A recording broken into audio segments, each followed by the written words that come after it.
सद्भाव रामायण का बालकांड। राम कथा का महात्म्य। अध्याय 1। भगवान के प्यारे संतों के सानिध्य में राम कथा का गान करने के लिए हम सब यहाँ एकत्रित हुए हैं। कथा के प्रारंभ में वक्ता को कथा का महात्म्य कहना चाहिए, ऐसी परंपरा रही है, जिसके लिए इतना कुछ किया, इतना बड़ा आयोजन हुआ, इतनी इतनी तैयारियां की गई। तो इस कथा को कौन नहीं जानता। एक चक्रवर्ती राजा के 4 पुत्र जनक कुल में ब्याह हुए। ब्याह के बाद राम जी को गद्दी मिल रही थी, परंतु वन में जाना पड़ा। भरत जी ने गद्दी का स्वीकार नहीं किया।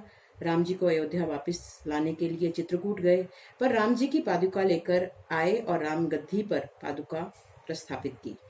फिर राम जी पंचवटी गए। वहां एक असुर ने भगवती सीता का अपहरण किया। तलाश करते करते राम जी ने भालू और बंदरों की सेना एकत्रित की, समुद्र पर सेतु बांधा, लंका पर चढ़ाई की, रावण आदि राक्षसों का विनाश हुआ। सीता जी को लेकर पुष्पक विमान में बैठकर भगवान अवध लौटे और राम राज्य का स्थापन हुआ। कथा पूरी हुई। ये कथा युगों से, सदियों से चली आ रही है। ऐसा तो क्या है इस कथा में कि ना सुनने वाले थके, ना कहने वाले थके और ना तो गाने वाले थके। व्यवहार में जगत का नियम तो ऐसा ही है कि एक ही वस्तु का अधिक उपयोग होने लगे तो उसमें क्षीणता आ जाए, रुचि कम हो जाए। बहुत से लोग ये प्रश्न करते हैं, वही की वही राम कथा, वही की वही चौपाइयां और वही राम नाम दोहराया करने से ऊब नहीं जाते क्या? इसका प्रत्युत्तर एक संत ने बहुत ही अच्छे ढंग से दिया है। मछली युगों से पानी में रहती है, फिर भी वह पानी से ऊबी तो नहीं है ना। जिस दिन मछली पानी से ऊबेगी, उसी दिन संत भी राम कथा से ऊब जाएंगे। इस ग्रंथ से तृप्ति कभी नहीं होती।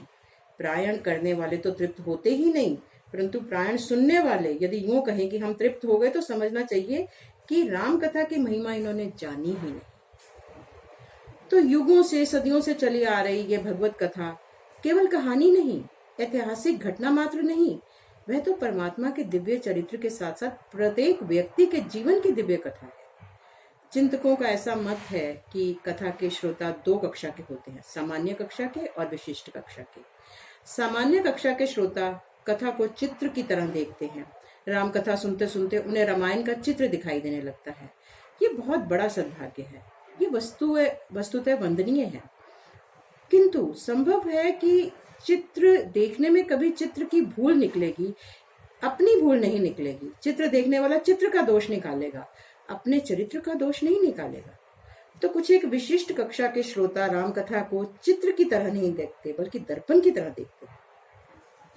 दर्पण हमेशा हम जैसे हों वैसा ही दिखाता है, वह देखने वाले की त्रुटि बताता है। इसीलिए महापुरुषों ने रामायण को दर्पण की तरह देखा है। राम कथा एक दर्पण है, निर्विवाद दर्पण है। ठीक ध्यान से यदि कोई इसका चिंतन करे, इसकी उपासना करे, पारायण करे, गाए या सुने, तो हमारा दृढ़ विश्वास है कि 9 दिन के अंत में उसे अपना अभाव, जीवन की त्रुटियां, खामियां, दोष कहाँ है और पतित पावन परमात्मा का स्वभाव कैसा है, इन 2 बातों का निर्णय हो जाएगा। और कथा सुनते सुनते जिसे अपने अभाव का और परमेश्वर के स्वभाव का पूर्ण ज्ञान हो जाए, उस व्यक्ति का उसी क्षण उद्धार हो जाएगा। राम कथा साधकों और संतों को ये अनुभूति कराती है। इस प्रकार राम कथा भगवान के दिव्य चरित्र के साथ साथ कलयुग के मलिन मन को धोने वाली कथा है। बाहर से तो रोज नहाते होंगे, पर अंदर से नहाना हो तो राम कथा को श्रवण कीजिए। ये दिव्य कथा एक जीवन दर्शन है। ये केवल सद्गुणों की चर्चा नहीं करती, सद्गुणों को चरितार्थ भी करती है। हम तिलक करें, माला फेरें, मंदिर में जाएं, ये इस देश की परंपरा है। ये करें, पर तिलक, माला या मंदिर से बात पूरी नहीं होती। सद्गुणों की जो व्याख्या राम कथा करती है, वह तो सर्वथा भिन्न है। अयोध्या की गद्दी से उतरकर राम का शबरी की कुटिया में जाकर पालथी लगाकर बैठ जाना, ये सद्गुण की पराकाष्ठा है। राम कथा प्राचीन है, फिर भी आज के संदर्भ में ये अति आवश्यक है।